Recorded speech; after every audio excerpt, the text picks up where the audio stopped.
Hello everyone, welcome to Capstone IAS Learning and welcome to our Prelims 2020 crash course for Science and Technology. In this series, we will discuss science and technology in detailed manner starting from its basics till current affairs for this year's Prelims. आज के इस session में हम बात करने वाले हैं space technology के बारे में. So let's begin our discussion. First thing first, basics about satellite orbit. Let's say this is our planet Earth और अर्थ के सराउंडिंग में एक सैटेलाइट इस पाथ में रिवॉल्व कर रहा है. सो ये जो पाथ होगा इस सैटेलाइट के लिए इसका ऑर्बिट कहलाएगा. So orbit is nothing but the path that satellite takes to revolve around the planet. But सवाल यहाँ पे ये अराइज होता है कि ये सैटेलाइट इस पर्टिकुलर पाथ पे चल क्यों रहा है. बिकॉज अर्थ के ग्रेविटेशनल पुल के कारण इस सैटेलाइट को अर्थ की ओर फॉल बैक कर जाना चाहिए था. बट नहीं, ऐसा इसलिए होता है कि अगर अर्थ का ग्रेविटेशनल पुल इसे अट्रैक्ट कर रहा है तो there is an outward force which is acting on this satellite, right, and that outward force is known as centrifugal force. So centrifugal force क्या होता है? जब भी कोई भी बॉडी किसी भी सर्कल में रोटेट या रिवॉल्व करती है ना, तो उस पर हमेशा एक आउटवर्ड फोर्स लगता है. उस आउटवर्ड फोर्स को हम सेंट्रीफ्यूगल फोर्स कहते हैं. और इसी सेंट्रीफ्यूगल फोर्स ने अर्थ के ग्रेविटेशनल फोर्स को बैलेंस किए हुआ है. इस कारण से ये सैटेलाइट पर्टिकुलर इस जगह पे मेंटेन्ड है, राइट. दूसरा सवाल यहां पे ये आता है कि अगर ये सैटेलाइट इस ऑर्बिट में रिवॉल्व कर रहा है तो उसकी ऑर्बिटल वेलोसिटी क्या होगी. So orbital velocity is given by the formula root gm/r. But यहां पे हमें ध्यान रखना है, अगर ये formula velocity is equal to root gm/r है तो हमें इसे याद नहीं रखना. याद हमें रखना है orbital velocity is inversely proportional to r. r यहां पे अर्थ के सेंटर से डिस्टेंस है उस ऑर्बिट का. अब अगर r जैसे जैसे बढ़ता रहेगा, मतलब ऑर्बिट जैसे जैसे बड़ा होता रहेगा, अर्थ से इसका डिस्टेंस बढ़ता रहेगा, वैसे वैसे उस ऑर्बिट में जो सैटेलाइट घूम रहा होगा उसकी वेलोसिटी कम होती जाएगी. अगर उसकी वेलोसिटी कम होगी तो उस पर्टिकुलर सैटेलाइट को 360 डिग्री यानी कि कंप्लीटली रिवॉल्व करने के लिए जो टाइम लगेगा वो भी तो ज्यादा लगेगा. इसीलिए इस पिक्चर में क्लियरली मेंशन है, जैसे जैसे हम ये डिस्टेंस को बढ़ाते जा रहे हैं, पहले जैसे ये डिस्टेंस कम था तो जो टाइम पीरियड था दैट वाज 5 आवर्स. डिस्टेंस बढ़ा, टाइम हो गया 10 आवर्स. जैसे जैसे अर्थ से हम दूर जाते जाएंगे वैसे वैसे इसका जो टाइम पीरियड है वो क्या होता रहेगा? बढ़ता रहेगा, राइट. अब एक और सवाल आता है, क्यों पर्टिकुलरली ये सैटेलाइट सर्कुलर ऑर्बिट में ही रिवॉल्व कर रहा है. यहां पे जो बातें मैं डिस्कस कर रहा हूं, यूपीएससी ने इसके बारे पहले सवाल पूछा भी है इसके बारे में, राइट. क्यों ये पर्टिकुलर सैटेलाइट सर्कुलर ऑर्बिट में रिवॉल्व करता है? तो इसका जवाब है ये कि हमने ऑर्बिटल वेलोसिटी देखी रूट gm/r. अगर मैंने इस ऑर्बिटल वेलोसिटी से कम वेलोसिटी रखी, इस सैटेलाइट की इस ऑर्बिट में कम वेलोसिटी रखी, तो उसका मतलब ये होगा कि ग्रेविटेशनल पुल इसको अंदर की तरफ खींच लेगा और ये जो सैटेलाइट होगा ये फॉल बैक कर जाएगा, राइट. अब अगर मैंने ये बोला कि लेट से ये एक ऑर्बिट है, इस ऑर्बिट में इस सैटेलाइट की ये है ऑर्बिटल वेलोसिटी और इसकी तरफ एक ग्रेविटेशनल पुल लग रहा है टुवर्ड्स अर्थ, तो ये सर्कुलर मोशन में इसलिए है बिकॉज इनका रिजल्टेंट हमेशा, जब भी आप देखेंगे तो इनका रिजल्टेंट हमेशा ऐसी डायरेक्शन में रहेगा कि वो सर्कुलर पाथ में ही घूमे, राइट. तो जब तक वेलोसिटी रूट gm/r है तब तक तो ये हमेशा सर्कुलर ऑर्बिट में घूमेगा. अगर रूट gm/r से कम है तो ये सैटेलाइट फॉल बैक कर जाएगा towards earth. But if the velocity is greater than root gm/r then what will happen?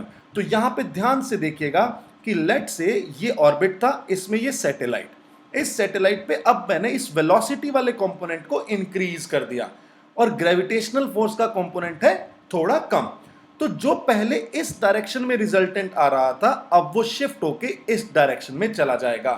मतलब अब जो ऑर्बिट होगा वो सर्कुलर ना रह के क्या बन जाएगा, इलिप्टिकल बन जाएगा। So please do remember this thing, if any satellite is revolving in a circular orbit, then definitely that orbital velocity will be equal to root gm by r. If the velocity is greater than root gm by r, then that particular satellite will definitely revolve in an elliptical orbit. Right ये UPSC 2011 में सवाल पूछा गया है कि कब कोई satellite elliptical orbit में जाएगा और कब सर्कुलर ऑर्बिट में। तो यहां पे हमें 3 सवालों के जवाब मिल गए कि क्यों पर्टिकुलर ये सैटेलाइट इस ऑर्बिट में है, सेकंड ये सर्कुलर मोशन में जा रहा है, थर्ड इसकी ऑर्बिटल वेलोसिटी क्या है और उसका सिग्निफिकेंस क्या है, वो हमने इंट्यूटिवली देख लिया है। राइट अब हम बात करेंगे डिफरेंट टाइप्स ऑफ ऑर्बिट्स की। सो एल्टीट्यूड के अकॉर्डिंग हम देखें तो पहला ऑर्बिट है low earth orbit, second is middle earth orbit, third is geosynchronous orbit. ये तो सारे हैं एल्टीट्यूड के अकॉर्डिंग। अगर हम एप्लीकेशन के अकॉर्डिंग देखें तो geostationary orbit, sun synchronous polar orbit and geostationary transfer orbit. We will discuss each and every orbit in detail starting from low earth orbit. Low earth orbit का जैसे नाम ही clear है कि एक ऐसा ऑर्बिट होगा जो कम एल्टीट्यूड पे मिलेगा, यानी कि 160 किलोमीटर से 2000 kilometre above the earth surface. जब अर्थ के नजदीक मिलने वाला ऑर्बिट होगा तब उस पे डेफिनेटली एटमॉस्फेरिक ड्रैग जो होगा ना वो ज्यादा लगेगा। अब जो एटमॉस्फेरिक ड्रैग है उस ऑब्जेक्ट पे ज्यादा क्यों लग रहा है, क्योंकि नियर अर्थ जो एटमॉस्फेयर है वो बहुत ही डेंस है। यहां पे जो डेंस गैसेस हैं उनका कंसंट्रेशन ज्यादा है। इस कारण जैसे जैसे ये हाइट इंक्रीज होती जाएगी, एल्टीट्यूड बढ़ता जाएगा, वैसे वैसे रेरिफाइड होती जाएंगी गैसेस और ओवरऑल एटमॉस्फेरिक ड्रैग कम हो जाएगा। बट क्यों हम लो अर्थ ऑर्बिट में सैटेलाइट्स को प्लेस करते हैं, तो इसका एप्लीकेशन ये कहता है कि जब भी हमने अर्थ को ऑब्जर्व करना है तो ऑब्जर्व करने के लिए हमें जरूरत पड़ेगी कैमरास की। तो कैमरास अच्छा परफॉर्म और अच्छी इमेज, हाई रेजोल्यूशन इमेज तभी दे पाएंगे जब उनकी डिस्टेंस कम होगी। इसीलिए रिमोट सेंसिंग सैटेलाइट्स और अर्थ ऑब्जर्वेटरी सैटेलाइट्स जितने भी होंगे वो सारे के सारे लो अर्थ ऑर्बिट में प्लेस किए जाएंगे। यही हमने एप्लीकेशन अपने दिमाग की यहाँ पे करनी है, जबकि हमें सिर्फ एक बात पता लगी कि लो अर्थ ऑर्बिट ऐसा है जो कि 160 kilometre to 2000 kilometre low height पे है। यहाँ पे एटमॉस्फेरिक ड्रैग ज्यादा लगेगा भले ही, बट यहाँ पे अगर हम किसी सैटेलाइट को रखेंगे तो वो अर्थ ऑब्जर्वेशन का काम करेगा और रिमोट सेंसिंग का काम करेगा। राइट और ऐसे ऑर्बिट जो कि नॉर्थ पोल से साउथ पोल चलते हैं उनको पोलर ऑर्बिट कहते हैं, क्योंकि वो पोल टू पोल चल रहे हैं। राइट अब अगर हम बात करें कम्युनिकेशन सैटेलाइट्स की, ऐसे सैटेलाइट्स जिनसे हम कम्युनिकेशन करते हैं उन्हें जनरली नेक्स्ट स्लाइड में हम देखेंगे जियोस्टेशनरी और जियोसिंक्रोनस ऑर्बिट में रखा जाता है। But there are some satellites जिनको हम लो अर्थ ऑर्बिट में रखते हैं और वो कम्युनिकेशन का काम करते हैं। जैसे हम सैटेलाइट फोन की बात करें, सैटेलाइट फोन जो है वो हमेशा इनके साथ कम्युनिकेशन एस्टेब्लिश करने के लिए इन्हें लो अर्थ ऑर्बिट में रखा जाता है, क्योंकि अगर हम इन्हें लो अर्थ ऑर्बिट में रखेंगे तो जो यहां से सिग्नल जाएगा और सिग्नल वापस आएगा, इन दोनों के बीच का जो गैप है, जो टाइम का ड्यूरेशन का गैप है वो कम रहेगा। अगर मैंने बहुत दूरी पे इस्टेब्लिश कर दिया किसी एक सैटेलाइट को, वो कम्युनिकेशन के लिए है, और डायरेक्ट हम उससे बात करना चाह रहे हैं, डायरेक्ट उस सैटेलाइट से बात करना चाह रहे हैं, तो वो पॉसिबल नहीं हो पाता। जनरली जब हम यहाँ पे मोबाइल टेलीफोनी का यूज करते हैं तब उस कम्युनिकेशन में हम टावर्स की सहायता लगाते हैं। हमारा यहाँ पे जो कम्युनिकेशन इस्टेब्लिश होता है वो टावर्स की सहायता से, बड़े बड़े एंटीनास की सहायता से बहुत दूर तक सिग्नल भेज के वापस लाया जाता है। डायरेक्ट सैटेलाइट फोन कम्युनिकेशन अगर इस्टेब्लिश करना होता है तो उन ऑर्बिट्स, वो जो सैटेलाइट होते हैं वो लो अर्थ ऑर्बिट में इस्टेब्लिश किए जाते हैं। Next is middle earth orbit. Middle earth orbit is between 2000 kilometre to particularly 35786 kilometre. So 2000 kilometre से 35786 के बीच का जो ऑर्बिट है, this is known as middle earth orbit. और मिडल अर्थ ऑर्बिट का एप्लीकेशन यह है कि जितने भी नेविगेशन सैटेलाइट्स हैं, चाहे वो जीपीएस है, चाहे वो ग्लोनास है या गैलीलियो है, ये नेविगेशन सैटेलाइट्स हमेशा मिडिल अर्थ ऑर्बिट में एस्टेब्लिश किए जाते हैं। ये इनका मोस्ट कॉमन यूज है। बट इस एप्लीकेशन के साथ साथ मिडिल अर्थ ऑर्बिट का कुछ डिसएडवांटेज भी है। वो ये, with the increase in altitude, जैसे जैसे एलईओ लो अर्थ ऑर्बिट से मिडिल अर्थ ऑर्बिट में जाएंगे, एल्टीट्यूड इंक्रीज होगा, जो प्रोपगेशन डिले है वो आना स्टार्ट हो जाएगा, क्योंकि जो सिग्नल्स ट्रांसमिट होंगे उनके बीच में गैप, जो उनका डिले है वो स्टार्ट हो जाएगा, कारण एल्टीट्यूड इंक्रीज हो गया।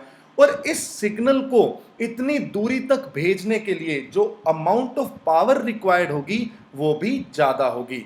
सो पावर रिक्वायर्ड ज्यादा है और दूसरा प्रोपेगेशन डिले है between transmission of signals, right. ये एक डिसएडवांटेज है मिडिल अर्थ ऑर्बिट का। और जैसे जैसे हम हाई हाइट पे जाते जाएंगे ये डिसएडवांटेज बढ़ता भी रहेगा।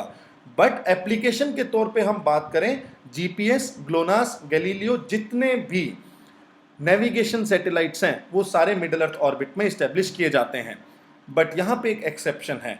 इंडिया का navigation satellite, Indian regional navigation satellite system IRNSS नाविक, is placed in geostationary and geosynchronous orbit, right. इसे मिडिल अर्थ ऑर्बिट में एस्टेब्लिश नहीं किया गया। जब हम करंट अफेयर्स डिस्कस करेंगे तब हम नेविगेशन सैटेलाइट्स IRNSS के बारे में भी बात करेंगे। अब आता है geosynchronous earth orbit and geostationary orbit. सबसे इंपॉर्टेंट ऑर्बिट है समझना। बट अब हमने एक चीज शुरुआत में ध्यान में रखी थी, वो ये कि orbital velocity is inversely proportional to r, और जैसे जैसे r बढ़ता रहेगा ऑर्बिटल वेलोसिटी घटती रहेगी और टाइम पीरियड बढ़ता रहेगा। लो अर्थ ऑर्बिट में जितने भी सैटेलाइट प्लेस किए जाएंगे वो सारे के सारे सैटेलाइट क्या होंगे, बहुत ज़्यादा जल्दी एक 360 डिग्री का रिवॉल्यूशन कंप्लीट कर लेंगे, क्योंकि उनकी ऑर्बिटल वेलोसिटी फास्ट होगी। इसीलिए जनरली 2 घंटे से लेके 2.5 घंटे तक का अंतराल रखा जाता है एक अगर ऐसा सैटेलाइट जो लो अर्थ ऑर्बिट में एस्टेब्लिश किया गया है। 1.5 घंटे से 2.5 घंटे के बीच में इनका पूरा टाइम पीरियड रहता है। बट जैसे जैसे हाइट बढ़ती जा रही है, एक हाइट आएगी जिसको बोला जाएगा 35786 किलोमीटर। अगर पर्टिकुलरली इसी हाइट पे किसी एक सैटेलाइट को इस्टेब्लिश किया गया, इस ऑर्बिट में इस्टेब्लिश किया गया, तो उसमें उस सैटेलाइट का कंप्लीट रिवॉल्यूशन का जो टाइम पीरियड होगा वो होगा 24 आवर्स। और ये 24 आवर्स बहुत इंपॉर्टेंट है। कारण इसलिए क्योंकि अर्थ अपनी एक्सिस पे रोटेट करती है कितनी देर में, 24 आवर्स में। और जितनी देर में अर्थ रोटेट करती है उतनी ही देर में अगर ये सैटेलाइट उस ऑर्बिट में रिवॉल्व कर रहा है, तो इसका मतलब ये होगा अगर इन दोनों की डायरेक्शन सेम है, जिस डायरेक्शन में अर्थ रोटेट कर रही है और जिस डायरेक्शन में वो सैटेलाइट रिवॉल्व कर रहा है, उन दोनों की डायरेक्शन अगर सेम है तो उनकी रिलेटिव वेलोसिटी जो होगी वो 0 होगी। और अगर रिलेटिव वेलोसिटी 0 होगी इसका मतलब ये होगा कि अगर लेट से यहां पे अर्थ है और इक्वेटर पे बोल रहा हूं मैं 35786 किलोमीटर हाइट पे एक सैटेलाइट यहां से रिवॉल्व करना स्टार्ट करता है और एक पॉइंट यहां पे ए है, तो अगर इन दोनों की ए पॉइंट और बी पॉइंट, इन दोनों की वेलोसिटी सेम है, तो जितना डिस्टेंस 1 घंटे में बी पॉइंट चलेगा उतना ही ए चलेगा। तो यानी कि ए और बी एक दूसरे के हमेशा सामने रहेंगे। इन दोनों को अगर हम बात करें इन दोनों के रेस्पेक्ट में, तो ए के रेस्पेक्ट में बी हमेशा स्टेशनरी नजर आएगा। और इसीलिए जब हम डीटीएच एंटीनास का इस्तेमाल करते हैं कम्युनिकेशन के लिए, तब उन्हें उस सैटेलाइट्स को जियोस्टेशनरी ऑर्बिट्स में इस्टेब्लिश किया जाता है। क्योंकि अगर लेट से मैंने एक बार एंटीना का डायरेक्शन इस्टेब्लिश कर दिया टुवर्ड्स दैट सैटेलाइट, उसके बाद मेरे को बार बार एडजस्ट करने की जरूरत नहीं पड़ेगी, बिकॉज जियोस्टेशनरी सैटेलाइट में, जियोस्टेशनरी ऑर्बिट में जो सैटेलाइट है वो इस एंटीना के रेस्पेक्ट में स्टेशनरी है। तो अर्थ के किसी भी पॉइंट से अगर हम देखेंगे यहां पे जियो स्टेशनरी ऑर्बिट में किसी भी सैटेलाइट को, तो वो हमेशा स्टेशनरी नजर आएगा। मैं 24 घंटे अगर अपनी आंखों से देखना चाहूं, इतनी दूरी तक देख सकूं, तो इस सैटेलाइट को देख सकता हूं। Do remember this fact, right? So Jio stationery का मतलब ये है कि अर्थ के रेस्पेक्ट में स्टेशनरी है। Next is Jio synchronous earth orbit. अब जियो सिंक्रोनस और जियो स्टेशनरी दोनों में सिर्फ एक ही डिफरेंस है। डिफरेंस ये कि जियो स्टेशनरी ऑर्बिट जो है वो जियो सिंक्रोनस का ही एक पार्ट है, उसका ही एक सबसेट है। जैसे मैंने बात की जियो स्टेशनरी ऑर्बिट की, जो कि पर्टिकुलरली इक्वेटर पे मेंटेन्ड है। जियो सिंक्रोनस इक्वेटर पे मेंटेन ना होके इक्वेटर से किसी एक एंगल पे है। बट दो कंडीशंस जो मैंने यहां पे आप लोगों को बताई है, पहली कंडीशन ये कि इनकी हाइट होनी चाहिए 35786 किलोमीटर। सेकंड, इनकी जो डायरेक्शन है अर्थ के रिस्पेक्ट में, जो डायरेक्शन है वो क्या होनी चाहिए, सेम होनी चाहिए। जियो सिंक्रोनस ऑर्बिट होता है एंगल पे और जियो stationery orbit is the subset of Jio synchronous earth orbit. Because जो एंगल की हम बात कर रहे हैं वो एंगल अगर 0 डिग्री हो गया, बिल्कुल टिल्ट है ही नहीं, तो उस ऑर्बिट को हम बोलेंगे जियो स्टेशनरी ऑर्बिट। बट अगर ऑर्बिटल पीरियड की बात की जाएगी तो दोनों में ऑर्बिटल पीरियड क्या होगा, 24 आवर्स होगा, which will definitely match the earth's rotation, right? अब ये जो दोनों सैटेलाइट्स, दोनों ऑर्बिट्स हैं, बहुत ज्यादा इंपॉर्टेंट है। बिकॉज इन ऑर्बिट्स में जो सैटेलाइट प्लेस किए जाते हैं वो हमेशा कम्युनिकेशन के लिए, टेलीफोन के लिए, इंटरनेट के लिए यूज किए जाते हैं। जैसे मैंने एंटीना के बारे में आपको बात बता दी है, डीटीएच एंटीना टाटा स्काई का जो हम लगाते हैं, वो एक ही डायरेक्शन में हम उसे लगा के छोड़ देते हैं। क्यों? क्योंकि ये पॉइंट अब इस सैटेलाइट, इस ऑर्बिट में पड़े सैटेलाइट के रेस्पेक्ट में स्टेशनरी है, right? And it also ensures a stable connectivity as it can support a single area over months and years. दूसरी बात इससे हम यहां पे ध्यान से समझे वो ये कि अगर जैसे जैसे अर्थ से हम हाइट इंक्रीज करते जाएंगे ना, वैसे वैसे ओवरऑल कवरेज जो है वो भी बढ़ता रहता है। इसीलिए अगर इनका कवरेज बढ़ जाता है ना, तो जियो स्टेशनरी ऑर्बिट में जो सैटेलाइट रखे जाते हैं, अगर हम कहें 3 सैटेलाइट ही रिक्वायर्ड हैं जो कि पूरी अर्थ पे कम्युनिकेशन एस्टेब्लिश करने के काम आ सकते हैं।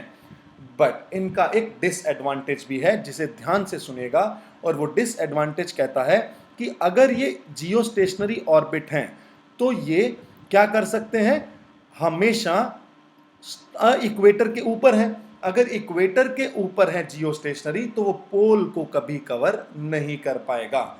ये बात ध्यान रखना। मैक्सिमम 80 to 90% कवरेज अर्थ पे जियो स्टेशनरी सैटेलाइट, जो जियो स्टेशनरी ऑर्बिट में पड़े सैटेलाइट हैं, वो यूज कर देते हैं। बट 90% के ज़्यादा ये नहीं कर सकते क्योंकि पोल पे इनकी रीच नहीं है। यूपीएससी ने अपने प्रीलिम्स में इसके बारे में सवाल भी पूछा है और इसमें लिखा हुआ था कि क्या ये एंटायर अर्थ को कवर कर देते हैं? नहीं, बिकॉज यहां पे लिखा हुआ है as it is at greater height it covers large geographical area, hence only 3 satellites are required to cover the entire earth except the poles, except the polar region। ये जरूर याद रखनी है, सबसे इंपॉर्टेंट एस्पेक्ट है जियो स्टेशनरी ऑर्बिट का। अगर हम इसका एडवांटेज देखें तो इसमें ये हम कह सकते हैं थ्रू आउट द डे एक सेम पोजीशन पे हम इसे देख सकते हैं। इसीलिए antennas can be directed towards the satellite and remain on track every time। और इसी कारण से इनका एप्लीकेशन टीवी ब्रॉडकास्टिंग में हम देख सकते हैं। So satellites are visible for 24 hours continuously from single fixed location on earth, right? One particular form of geosynchronous orbit is geostationary orbit, और इसका रोटेशन पीरियड, जो रिवोल्यूशन पीरियड है, वो 24 आवर्स है, जो कि मैच करता है अर्थ के रोटेशन से। इसीलिए it revolves at the same angular velocity as the earth and in the same direction। तो जो बातें मैंने बोली हैं वही सारी यहां पे लिखी हुई हैं। प्लीज मैं उन्हें एक बार दोबारा बता देता हूं, उन्हें ध्यान रखना। पहली बात, इनका जो हाइट है दैट इज एट 35786 किलोमीटर, जिन कारणों से 24 आवर्स में ये कंप्लीट रेवोल्यूशन कर लेते हैं, राइट। उसके कारण जो अर्थ का रोटेशन है और इनका रिवोल्यूशन पीरियड है वो सेम है, क्योंकि ये सेम डायरेक्शन में भी चल रहे हैं, इसलिए इनकी angular velocity, relative angular velocity एक दूसरे के रेस्पेक्ट में बात करें तो वो जीरो होगी, क्योंकि इनकी सेम एंगुलर वेलोसिटी है तो रिलेटिव वेलोसिटी इनकी जीरो है। इसीलिए किसी एक पोजीशन के रेस्पेक्ट में ये हमेशा स्टेशनरी नजर आएंगे और इन्हीं कारणों से इन्हें कम्युनिकेशन, टीवी ब्रॉडकास्टिंग में यूज किया जाता है, राइट। अब हम देखते हैं डिटेल में जियोस्टेशनरी और जियोसिंक्रोनस के बीच का डिफरेंस। जियोस्टेशनरी ऑर्बिट और जियोसिंक्रोनस की जो सेम बातें हैं वो ये कि ये दोनों के दोनों का ऑर्बिटल पीरियड, जो ऑर्बिटल पीरियड है वो 24 आवर्स है, राइट। दोनों का ऑर्बिटल पाथ जो है अगर हम बात करें वो सर्कुलर है। जियोसिंक्रोनस का पाथ भी सर्कुलर है, बट जियोसिंक्रोनस में टिल्ट नॉन जीरो है और जियोस्टेशनरी में टिल्ट जीरो है। मतलब जियोस्टेशनरी इक्वेटर के जस्ट ऊपर है और जियोसिंक्रोनस इक्वेटर से एक एंगल पे है, राइट। नेक्स्ट डिफरेंस ये कहता है there are limited space available for geostationary orbit. क्यों? क्योंकि जियोस्टेशनरी ऑर्बिट सिर्फ एक ही है, वो भी इक्वेटर के ऊपर। तो अब मैं एक बात बता देता हूं, होता यह है कि हमने बात की कि टोटल 3 सैटेलाइट्स की रिक्वायरमेंट होती है जियोस्टेशनरी ऑर्बिट में, जो कि कंप्लीट अर्थ अगर हम पोल को छोड़ दें तो उन्हें कवर कर लेगी। बट अगर हमने बहुत सारी कंट्रीज हैं जो जियोस्टेशनरी ऑर्बिट में अपने कम्युनिकेशन सैटेलाइट्स को इस्टेब्लिश करना चाहती हैं, बट है तो 360 डिग्री ही टोटल तो 360 डिग्री स्पेस ही अवेलेबल है। और दूसरी बात ये, अगर 2 सैटेलाइट्स, इन दोनों के बीच का एंगुलर डिस्टेंस 2 डिग्री से कम हुआ तो इन दोनों सैटेलाइट्स के जो सिग्नल है ना वो इंटरफेयर करने लगते हैं। इसीलिए इस इंटरफेरेंस को कम करने के लिए 2 सैटेलाइट्स के बीच का गैप 2 डिग्री रखा ही जाता है। इस कारणों से अगर हम देखें तो जियोस्टेशनरी ऑर्बिट में जो स्पेस अवेलेबल है वो बहुत ही लिमिटेड है, राइट। और इन फैक्ट अगर हम जियोसिंक्रोनस की बात करेंगे तो उसमें तो बहुत सारे एंगल हम ले सकते हैं, जितने भी एंगल हम ले लेंगे तो हमें एक नया स्पेस मिल जाएगा। समझ पा रहे हैं इस बात को? जियोस्टेशनरी ऑर्बिट में जो हमें सिग्नल मिलते हैं वो हम DTH VSAT सर्विसेज के लिए यूज कर लेते हैं। और यहां पे हम बात करें जियोसिंक्रोनस में पैराबोलिक एंटीना रिक्वायर्ड होता है, क्योंकि जियोसिंक्रोनस ऑर्बिट को अगर हम ध्यान से देखते हैं तो उनकी लाइन ऑफ साइट में आने के लिए ये एक एंगल पे है। अगर ये एंगल पे है ना तो क्या होता है, लॉन्गिट्यूडिनली भी चेंज आता है। यहाँ पे क्या लैटिट्यूड, यहाँ पे अगर हम देखें जियोस्टेशनरी ऑर्बिट में वो तो सिर्फ इसी पोजीशन पे है तो इसी डायरेक्शन में वो मूव कर जाएगा। बट अगर जियोसिंक्रोनस की बात करते हैं तो उसका लॉन्गिट्यूड में भी थोड़ा सा वेरिएशन होता है, क्योंकि वो एंगल पे चल रहा है। इसीलिए पैराबोलिक एंटीना, ऐसा एंटीना जिसकी जो अगर हम ये विड्थ देखें, डायामीटर देखें, बहुत ज्यादा बड़ा डायामीटर चाहिए, बड़े एंटीनास की रिक्वायरमेंट होती है जब हम जियोसिंक्रोनस की बात करते हैं। जियोस्टेशनरी में छोटे एंटीना से भी काम चल जाता है, जैसा हम टाटा स्काई में घर पे अपने रोज देखते ही हैं, राइट। अब आता है third type of orbit, sun synchronous polar orbit. But before we move on to this orbit we need to understand the drawbacks of geostationary orbits as well. पहली बात ये कि जियोस्टेशनरी ऑर्बिट में अगर हम बात करें वो है 35786 किलोमीटर। ये डिस्टेंस मैं बार बार इसलिए मेंशन कर रहा हूं क्योंकि हरियाणा सिविल सर्विसेज में लास्ट ईयर एग्जैक्ट ये पूछा गया, राइट, एग्जैक्ट अमाउंट पूछा गया था इसका, 35786 किलोमीटर। जब इतनी ज्यादा दूरी पे किसी भी ऑर्बिट में सैटेलाइट को प्लेस किया जाएगा तो जो ट्रांसमिशन होगा सिग्नल का, उनके लिए हाई पावर की रिक्वायरमेंट होगी, उनका प्रोपेगेशन डिले भी ज्यादा होगा और बहुत बड़े लार्ज एंटीनास रिक्वायर्ड होंगे। अगर हम नॉर्दर्न या सदर्न रीजन की बात करें अर्थ पे, जो अर्थ के पोल के पास के रीजन हैं उनको अगर कवर करना है तो बहुत बड़े एंटीना चाहिए होंगे, क्योंकि जितना बड़ा एंटीना होगा वो उतनी ज्यादा लाइन ऑफ साइट को कवर कर सकेगा उस सैटेलाइट की, right. So these are the drawbacks of geostationary orbit. Now we will move on to sun synchronous polar orbit. जैसा कि मैंने बोला, this is sun synchronous polar orbit. यहां पे अब हम एप्लीकेशन के बेसिस पे ऑर्बिट्स को डिसाइड कर रहे हैं, और एप्लीकेशन के बेसिस पे पोलर ऑर्बिट में अगर हम सन सिंक्रोनस ऑर्बिट की बात करते हैं तो ये 600 किलोमीटर से 800 किलोमीटर के एल्टीट्यूड में प्लेस किए जाते हैं। अगर ये 600 किलोमीटर टू 800 किलोमीटर है तो this is nothing but low earth orbit. और लो अर्थ ऑर्बिट में ऐसा सैटेलाइट और ऐसा ऑर्बिट जो सन के साथ सिंक में है। जियो सिंक्रोनस अर्थ के साथ सिंकिंग में था, क्योंकि अर्थ 24 घंटे ले रही थी, वो सैटेलाइट भी 24 घंटे ले रहा था। यहां पे ये सन के साथ सिंक में है, राइट। इसे ध्यान में रखना है। अभी मैं इसका एप्लीकेशन बताता हूं और हम बात करते हैं डिटेल में कि सन सिंक्रोनस पोलर ऑर्बिट है क्या। बट अगर ये लोअर अर्थ ऑर्बिट में है तो इसका काम होगा अर्थ ऑब्जर्वेशन का, और अर्थ ऑब्जर्वेशन के साथ साथ ये काम करेगा इमेजिंग का, मतलब तस्वीरें लेने का, फोटोज खींचने का। अब इसको अगर हम ध्यान से देखें तो इस पिक्चर से हम क्लियरली अंडरस्टैंड कर सकते हैं सन सिंक्रोनस पोलर ऑर्बिट को। बात यह है, ये एक ऐसा ऑर्बिट है, इस ऑर्बिट में कोई भी सैटेलाइट होगा वो किसके साथ सिंक में होगा? सन के साथ सिंक में होगा। Let's say this is India, और इंडिया में ये एक प्लेस है ए, राइट। और ये ऑर्बिट है सन सिंक्रोनस पोलर ऑर्बिट, और उसमें ये है सैटेलाइट बी। ये बी सैटेलाइट जब ए से क्रॉस किया तब दोपहर के 12 बजे थे ए पोजीशन पे, राइट। अब जैसे हमने बात किया कि sun synchronous polar orbit 600 kilometre to 800 kilometre पे है, इसका मतलब यह है कि इनका जो टाइम पीरियड होगा वो क्या 24 आवर्स होगा? नहीं, वो 24 आवर्स से कम होगा। लेट्स से 2 आवर्स इनका टाइम पीरियड है, राइट। अब जैसे ही ये पूरा का पूरा एक रिवॉल्यूशन इसने पूरा कर लिया 360 डिग्री, क्या मेरा सवाल ये है, क्या वापस ये सैटेलाइट उसी लोकेशन ए से पास होगा?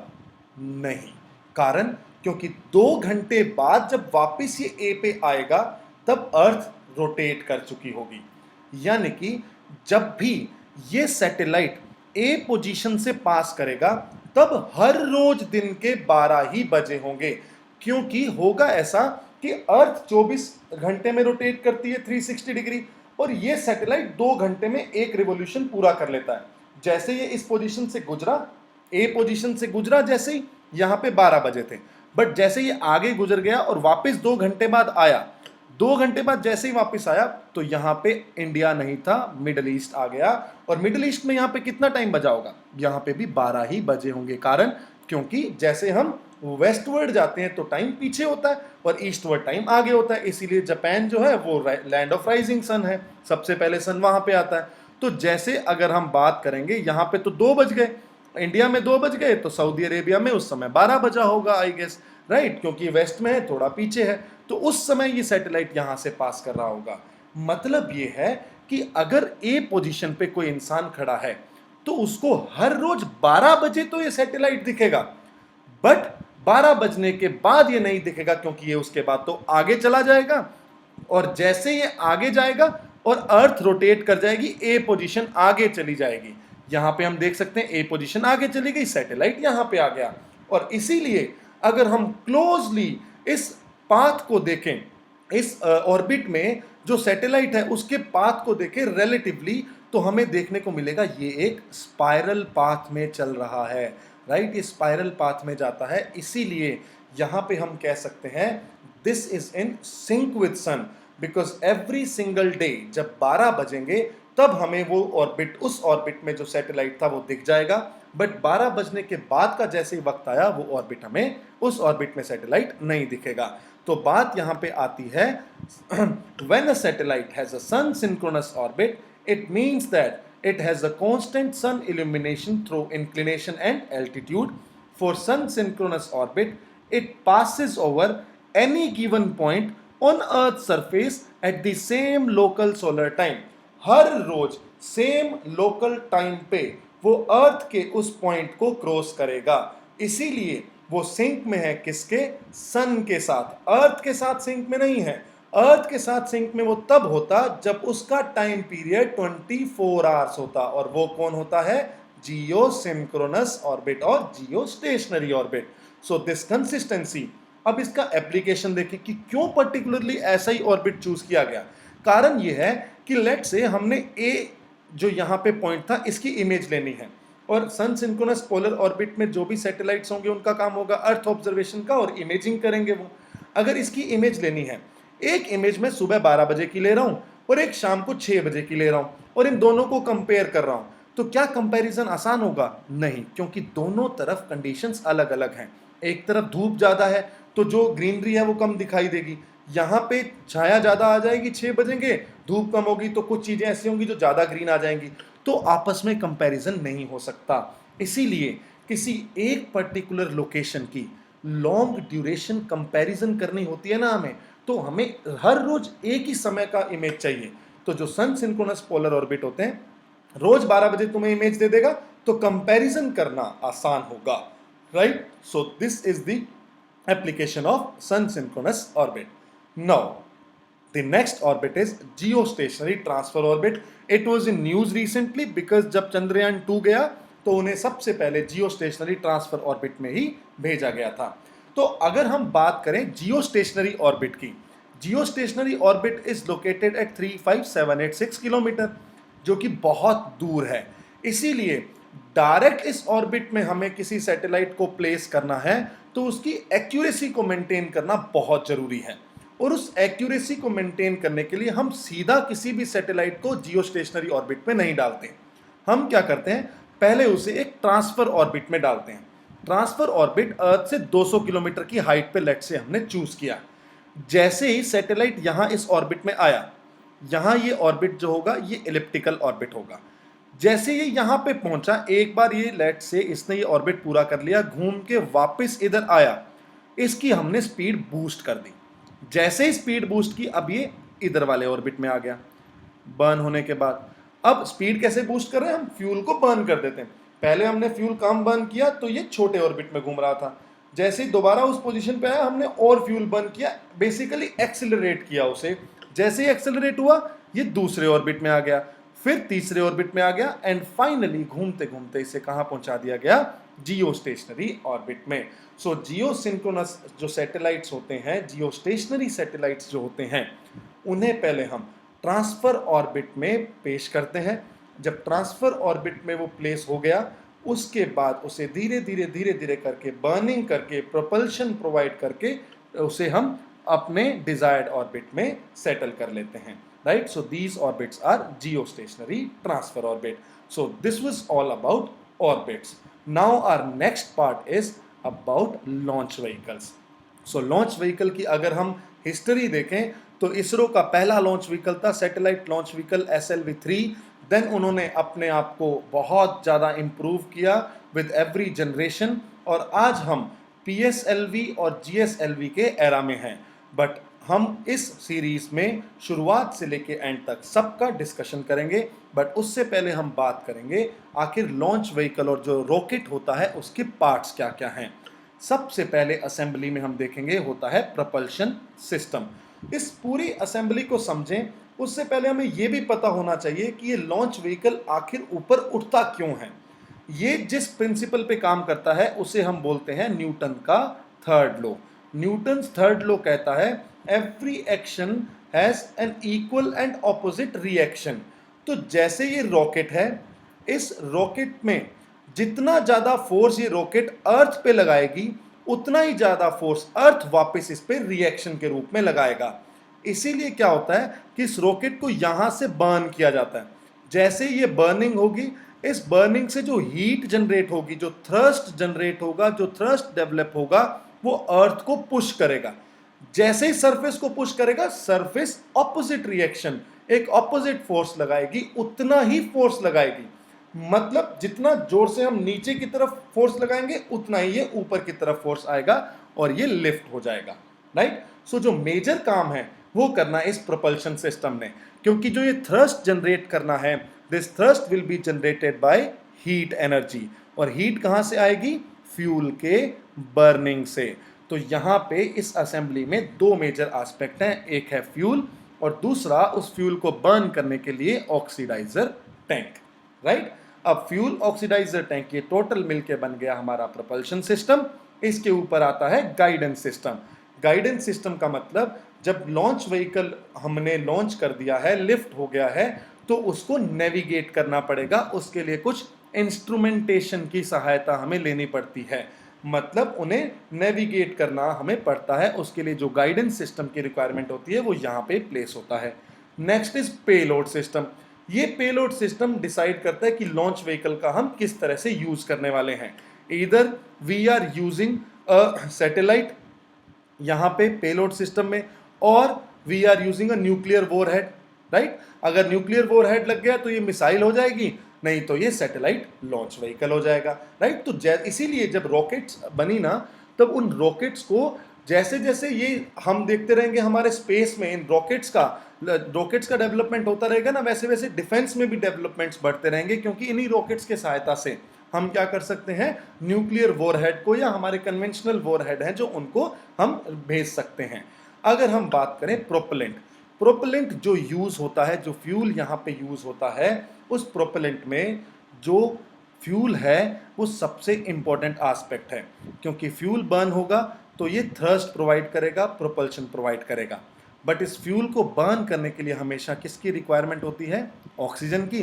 तो एक ऑक्सीडाइजर एजेंट हमेशा ऑक्सीजन के कॉम्बिनेशन में हमें डालना ही पड़ेगा। अब इसके एप्लीकेशन पार्ट पे अगर हम आए तो किसी भी रॉकेट में जो ऑक्सीडाइजर टैंक है ना, उसका भार बहुत ज़्यादा होता है, और ऑक्सीडाइजर टैंक का अगर वेट बहुत ज़्यादा है तो ओवरऑल वेट तो हम फिक्स ही है जो लेके जा सकती है ये रॉकेट, तो जो सैटेलाइट का जो वेट होगा जो हम कैरी कर पाएंगे वो कम हो जाता है। इसीलिए जब हम स्क्रैमजेट इंजन की बात करेंगे ना, तब हम ये कह सकते हैं कि फ्यूल को बर्न करने के लिए चाहिए क्या, ऑक्सीजन ही तो चाहिए। That oxygen is also available in air, तो हम एयर से ऑक्सीजन ले लेते हैं। इसलिए रैमजेट और स्क्रैमजेट इंजन का विकास किया गया ताकि ऑक्सीडाइजर टैंक जो हैं, उन ऑक्सीडाइजर टैंक का वेट कम कर दिया जाए, ताकि जो सैटेलाइट हमने लेके जाने हैं उन सैटेलाइट का पेलोड कैपेसिटी इंक्रीज हो जाए, राइट। तो इसे हम डिटेल में नेक्स्ट लेक्चर्स में डिस्कस भी करेंगे। अब हम आते हैं प्रोपेलेंट्स पे, जिन्हें हम क्लासिफाई कर सकते हैं तीन उनकी स्टेट के according, liquid state, solid state और हाइब्रिड स्टेट। आज के इस लेक्चर में हम लिक्विड और सॉलिड इन दोनों के बारे में बात करेंगे। हाइब्रिड स्टेट हम तब बात करेंगे जब हम जीएसएलवी यानी कि जियोस्टेशनरी लॉन्च व्हीकल्स देखेंगे, राइट। अब आता है लिक्विड एंड सॉलिड का असेंबली। इस असेंबली को अगर हम ध्यान से देखें तो कुछ फर्क है। This is liquid propellant and this is solid propellant. जब भी लिक्विड प्रोपेलेंट होगा उसमें फ्यूल और ऑक्सीडाइजर दोनों डिफरेंट टैंक्स में होंगे। ध्यान से सुनिएगा, फ्यूल एंड ऑक्सीडाइजर सॉरी, ये दोनों डिफरेंट टैंक्स में हैं। अगर ये दोनों डिफरेंट टैंक्स पे हैं, इसका मतलब सिंपल सा ये है कि अगर मैंने फ्यूल को बर्न करना है तो ऑक्सीजन चाहिए, तो दोनों की सप्लाई एंश्योर करनी पड़ेगी, तभी फ्यूल बर्न होगा। इसीलिए इसको हम बीच में बंद भी कर सकते हैं। लेट से किसी एक रॉकेट में लिक्विड प्रोपेलेंट का यूज हुआ है, तो मैंने अगर ऑक्सीजन की सप्लाई बंद कर दी तो ओवरऑल फ्यूल का बर्निंग बंद हो जाएगा, और वो लॉन्च व्हीकल जो होगा उसकी स्पीड को हम कंट्रोल कर सकते हैं। ऑन दी अदर हैंड जब हम सॉलिड पे बात करेंगे ना, यहाँ पे फ्यूल और ऑक्सीडाइजर दोनों को मिक्स करके एक साथ डाल दिया जाता है। जब दोनों एक साथ मिक्स हो गए तो इसका सिंपल सा मतलब है, एक बार अगर इसे इग्नाइट कर दिया तो डेफिनेटली जब तक ये कंप्लीट बर्निंग नहीं होगी तब तक ये रुकेगा नहीं, इसको बीच में हम कंट्रोल नहीं कर सकते। अब हम अगर बात करें सॉलिड रॉकेट इंजन की, तो इसमें हम यहाँ पे इस असेंबली में देख सकते हैं कि फ्यूल और ऑक्सीडाइजर इन दोनों का मिक्सचर है, और इस मिक्सचर को जैसे जैसे अब हम बात करें हमने कंट्रोल करना है, वैसे वैसे हम इसकी शेप को बदल सकते हैं। शेप जैसे यहाँ पे कोनिकल शेप दी हुई है, इसका मतलब अगर यहाँ से इग्नाइट होना स्टार्ट हुआ तो पहले धीरे बर्निंग होगी, क्यों, क्योंकि फ्यूल ऑक्सीडाइजर कम है, धीरे धीरे बर्निंग इंक्रीज होती जाएगी। बट अगर मुझे इनिशियली ही हाई बर्निंग चाहिए तो मैं इसे ऐसी शेप में ला दूं। तो मतलब ये जो शेप होगी ना, सेंटर से आउटवर्ड जो शेप जा रही है, यही डिसाइड करेगी थ्रस्ट को। सॉलिड रॉकेट इंजन में जो सॉलिड फ्यूल और ऑक्सीडाइजर है, दोनों आपस में मिक्स करके डाले जाते हैं, अलग अलग टैंक में नहीं रखे जाते। इस कारण से इन्हें कंट्रोल करना मुश्किल होता है। अब हम यहाँ पे लिक्विड रॉकेट इंजन पे जाएं, उससे पहले हमें डिफरेंस पता होना चाहिए सॉलिड फ्यूल और लिक्विड फ्यूल के बारे में। सॉलिड फ्यूल जो हैं, इनके अंदर एक खासियत ये होती है कि ये बहुत ही रैपिडली बर्न होते हैं, रैपिड बर्निंग होती है। रैपिड बर्निंग का मतलब अगर मैंने इस पे आग लगाई तो बहुत जल्दी बर्न हो जाएगा। अगर बहुत जल्दी बर्न हो जाएगा इसका मतलब बहुत जल्दी थ्रस्ट प्रोवाइड करेगा, क्योंकि जितना एग्जॉस्ट हमें यहां से मिलेगा उतना ज्यादा वापस रिएक्शन में भी मिलेगा। जितना ज्यादा थ्रस्ट मिलेगा उतना जल्दी हमें अर्थ के ग्रेविटेशनल पुल से ऊपर जाने में सहायता मिलेगी, राइट।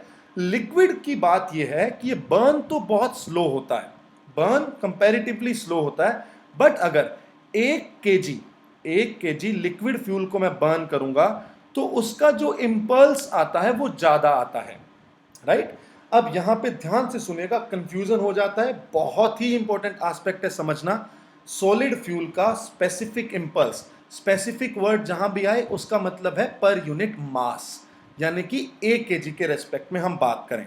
अगर मैं 1 केजी सॉलिड फ्यूल लूं और 1 केजी लिक्विड फ्यूल लूं तो इंपल्स यानी कि फोर्स ज्यादा कौन प्रोवाइड करेगा? लिक्विड प्रोवाइड करेगा, क्योंकि लिक्विड का स्पेसिफिक इंपल्स ज्यादा है, right. But 1 KG solid fuel का इंपल्स तो कम है, बट जो सॉलिड का 1 केजी होगा ना वो बहुत जल्दी बर्न हो जाएगा। लिक्विड का 1 केजी थोड़ा धीरे धीरे बर्न होगा, मतलब ओवरऑल इंपल्स 1 केजी ज्यादा दे रहा है, ओवरऑल इंपल्स 1 केजी ज्यादा दे रहा है, बट बहुत धीरे दे रहा है, राइट, बहुत टाइम ज्यादा ले रहा है। इसीलिए जब शुरुआत में अगर किसी रॉकेट का फर्स्ट स्टेज होता है ना, उस स्टेज में हमेशा सॉलिड फ्यूल का इस्तेमाल करते हैं, क्योंकि फटाक से बर्निंग हो जाती है। जैसे ही फास्ट बर्निंग होगी, फास्ट बर्निंग का मतलब यह है भले ही अमाउंट ऑफ फ्यूल ज्यादा लगे, क्यों? क्योंकि 1 केजी से इंपल्स कम मिल रहा है तो अमाउंट ऑफ फ्यूल ज्यादा लगेगा, बट बहुत जल्दी बर्न हो जाएगा। और अगर बहुत जल्दी बर्न हो गया उसका सिंपल सा मतलब ये होगा कि एग्जॉस्ट बहुत जल्दी दे दिया, थ्रस्ट बहुत जल्दी दे दिया, रिएक्शन बहुत जल्दी आया और अर्थ के ग्रेविटेशन पुल से निकलने में आसानी हो गई। तो सॉलिड फ्यूल का अगर एडवांटेज देखें तो इसकी रैपिड बर्निंग इसका एडवांटेज है, और सॉलिड फ्यूल हमेशा ट्रांसपोर्ट करना इजी होता है as compare to liquid fuel. अब हमने यहां पे liquid fuel, liquid rocket engine की असेंबली अगर हम देखते हैं तो ये हम देख पाएंगे कि फ्यूल और ऑक्सीडाइजर दोनों के डिफरेंट डिफरेंट टैंक्स हैं। अगर दोनों का डिफरेंट टैंक है तो इसका मतलब यह है कि कंट्रोल्ड मैनर में हम बर्निंग कर सकते हैं, बट इसका डिसएडवांटेज ये होगा कि ये जो असेंबली है ये बहुत ही कॉम्प्लेक्स हो जाएगी। इसमें पंप भी होंगे, इसमें वॉल्व्स भी होंगे, टर्बो पंप्स भी होंगे, जिनकी सहायता से ऑक्सीडाइजर और फ्यूल दोनों को मिक्स किया जाएगा और इग्नाइट किया जाएगा। अब अगर हम देखें लिक्विड रॉकेट इंजन की खासियत, जब भी हमें स्पीड को कंट्रोल करना है तब हमेशा हम लिक्विड रॉकेट इंजन का इस्तेमाल करते हैं। इसीलिए जो सेकंड स्टेज या फोर्थ स्टेज, लास्ट स्टेज जो होती है किसी भी लॉन्च व्हीकल की, वो लिक्विड रखी जाती है, क्योंकि उस स्टेज के बाद ही सैटेलाइट को प्लेस करना है। तो हमें बहुत ही माइन्यूटली, बहुत ही एक्यूरेटली मेंटेन करनी पड़ेगी वेलोसिटी, और उस वेलोसिटी को मेंटेन करने के लिए हम फ्यूल की सहायता से वो वेलोसिटी मेंटेन कर सकते हैं, और सॉलिड में वो वेलोसिटी मेंटेन नहीं की जा सकती। अब अगर हम सॉलिड फ्यूल की एडवांटेज देखें तो ये सबसे बड़ी एडवांटेज है कि it burn at a rapid rate, जिससे जो हॉट गैसेस एक्सपेल होती हैं नोजल से वो बहुत जल्दी थ्रस्ट प्रोड्यूस करती हैं, राइट।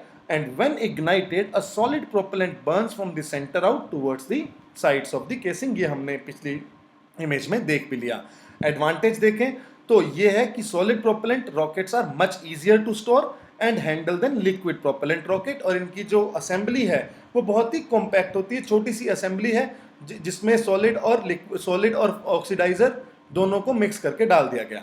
डिसएडवांटेज, एक बार इग्नाइट कर दिया, जब तक पूरा प्रोपेलेंट एग्जॉस्ट नहीं हो जाता तब तक इसे रोका नहीं जा सकता है।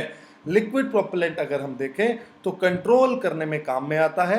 एडवांटेजेस की बात करें तो liquid propellant engines are more complex than their solid counterparts, but they offer several advantages by controlling the flow of propellant to the combustion chamber. The engine can be throttled, stopped और restarted. अगर restart करना है तो fuel supply कर दी, throttle करना है तो fuel increase कर दिया, स्टॉप करना है तो फ्यूल डिक्रीज कर दिया। ये सब एडवांटेजेस हैं। और जो डिसएडवांटेज है वो ये कि लिक्विड फ्यूल जब भी आएगा ना तो उनको स्टोर करना बहुत डिफिकल्ट होता है, क्योंकि वो रिएक्टिव बहुत होता है, टॉक्सिक बहुत होता है।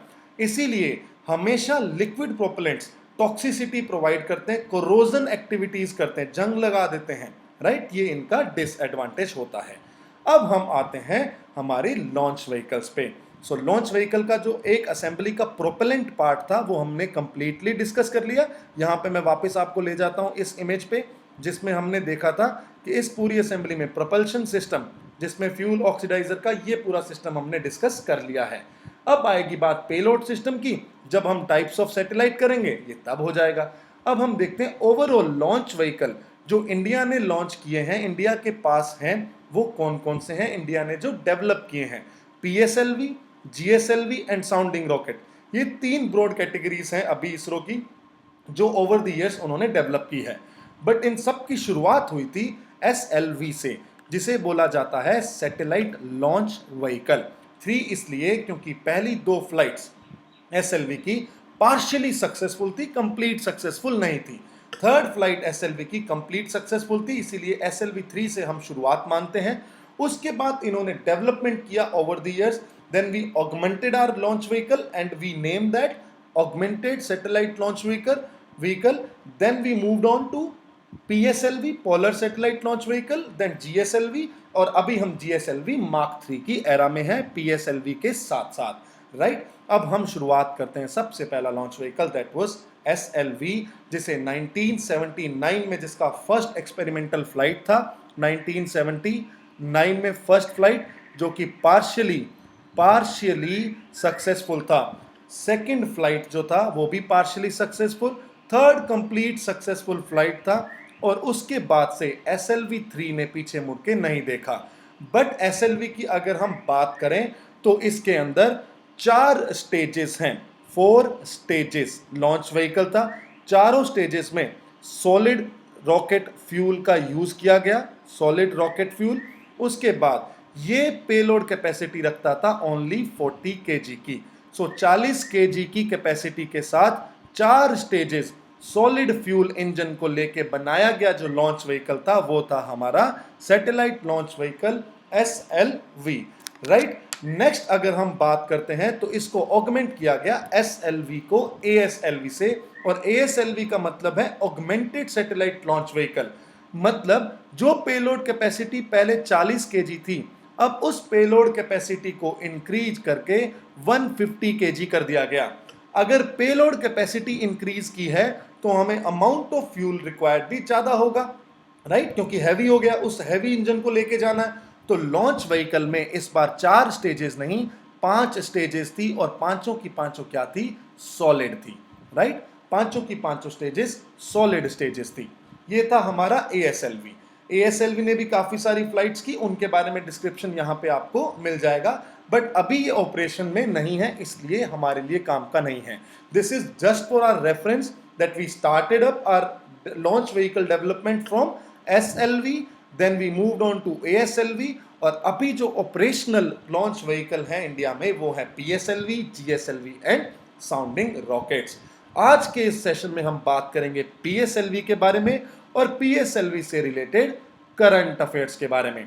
नेक्स्ट सेशन में हम GSLV और उसके करंट अफेयर्स, और फिर साउंडिंग रॉकेट्स उसके करंट अफेयर्स 1 बाय 1 डिस्कस करेंगे। सो पोलर सैटेलाइट लॉन्च व्हीकल ये थर्ड जनरेशन है इंडिया में इसरो की सैटेलाइट लॉन्च व्हीकल में, क्योंकि पहली और दूसरी सीरीज तो हमने देख ली है SLV एंड ASLV, और PSLV इसरो का वर्क हॉर्स कहलाता है, work horse of ISRO, because PSLV की जितनी भी फ्लाइट्स हुई हैं उनमें 2 ही फ्लाइट्स ऐसी हैं जो अनसक्सेसफुल रही, बाकी 250 से ऊपर इन्होंने सैटेलाइट्स को एक्यूरेटली अपने ऑर्बिट्स में प्लेस किया है।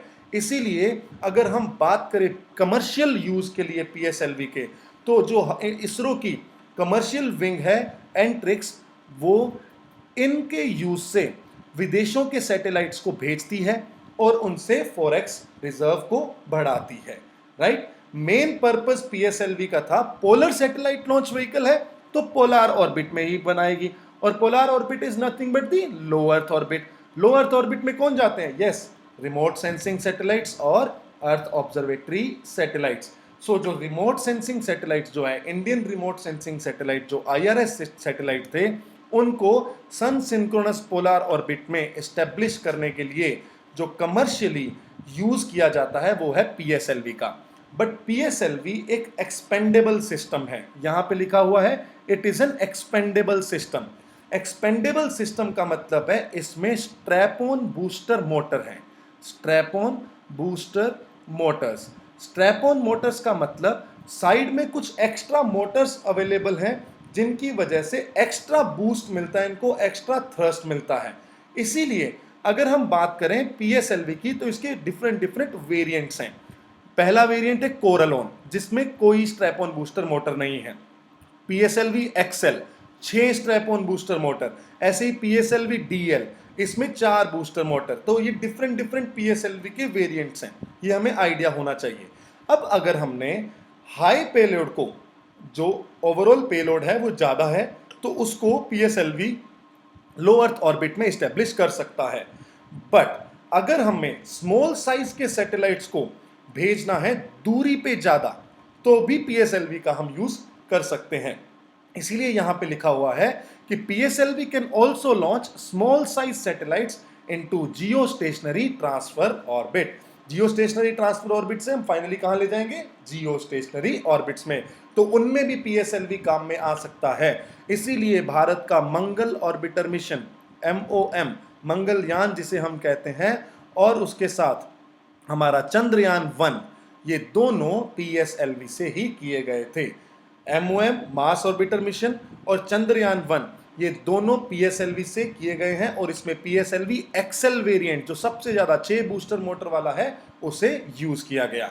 नेक्स्ट अगर हम इसका पूरा असेंबली देखें तो पीएसएलवी में जहां पे हम देख सकते हैं 1 2 3 4 5 और एक उस साइड में 6 स्ट्रैप ऑन बूस्टर मोटर्स हैं।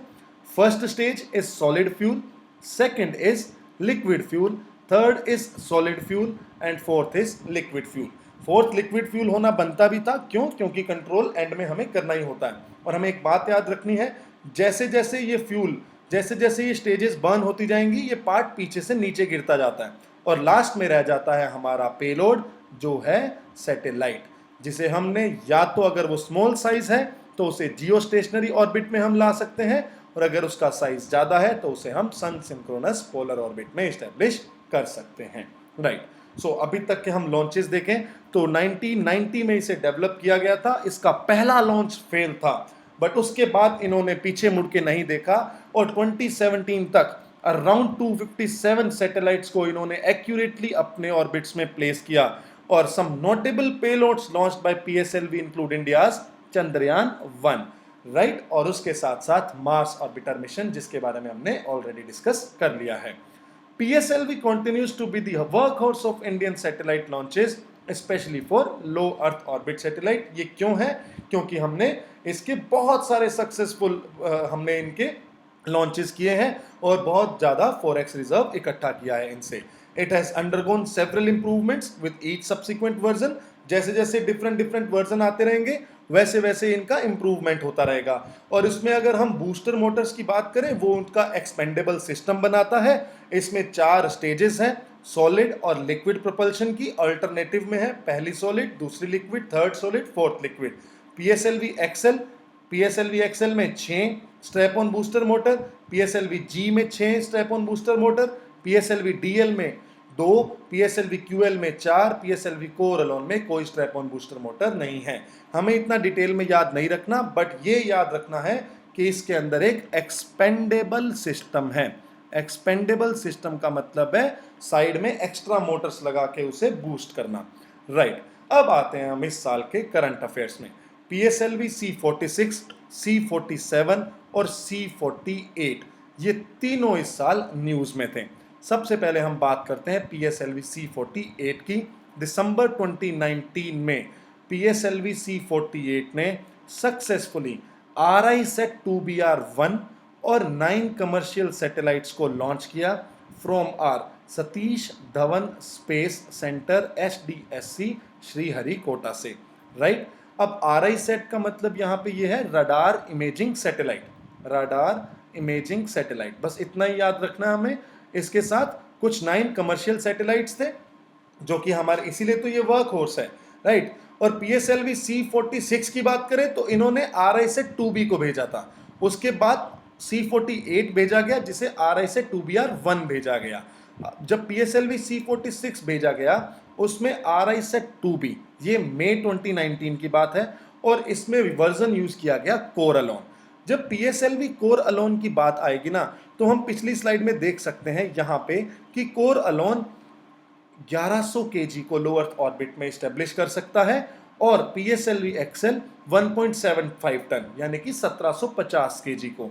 तो यहां पे अगर कोर अलोन यूज हुआ है तो डेफिनेटली 1100 kg से कम का ही मास होगा, इसीलिए इसका लिफ्ट ऑफ मास था 615 kg और 555 किलोमीटर पे इन्होंने डाला है। मतलब क्या है, ये लो अर्थ ऑर्बिट में स्टैब्लिश किया इन्होंने। रडार इमेजिंग सैटेलाइट है और इमेजिंग सैटेलाइट जो होंगे वो हमेशा लो अर्थ ऑर्बिट में ही स्टैब्लिश किए जाएंगे और इनसे जो इमेजेस आती है ना उनका particular application agriculture, forestry, disaster management इनकी डोमेन्स में किया जाता है। एग्रीकल्चर में कैसे, जैसे आज हमने कुछ इमेजेस ली और कुछ इमेजेस लेट से कोई बीच में डिजास्टर आ गया उसके बाद ली, तो इंश्योरेंस कंपनीज इन दोनों इमेजेस को कंपेयर करके जो इनका कवर होता है, इंश्योरेंस कवर होता है, उसे क्लेम करती हैं, राइट। तो उनमें ये बहुत ज्यादा जरूरी काम में आने वाले सैटेलाइट्स हैं। नेक्स्ट इज PSLV C47 जिसे बोला गया कार्टोसेट 3 मिशन, और कार्टोसेट सीरीज का मतलब है कार्टोग्राफी करना, कार्टोग्राफी का मतलब मैप बनाना। और C47 successfully launched Cartosat 3 and 13 commercial nano satellites from Satish Dhawan Space Center, Sriharikota. ये न्यूज थी नवंबर 2019 की।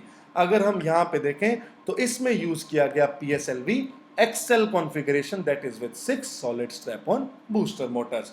तो अब जब भी न्यूज में ये रहेंगे तो आपको पढ़ने में दिक्कत नहीं होगी क्योंकि हमने बहुत डिटेल में हर कॉन्फ़िगरेशन को देखा है। Cartosat 3 was injected into an orbit of 509 kilometre at an inclination of this.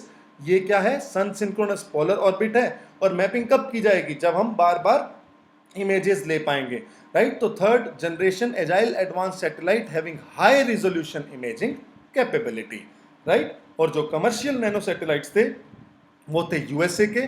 Those were also successful injected into designated orbit zone का था।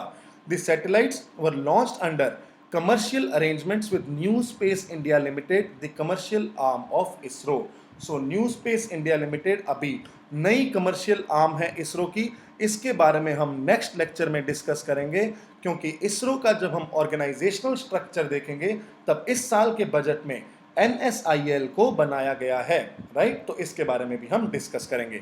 सो इसमें PSLV एक्सेल का यूज किया गया, इसे हमने याद में रखना है, right. So this was all about today's session. I hope you people like this video. Thank you so much.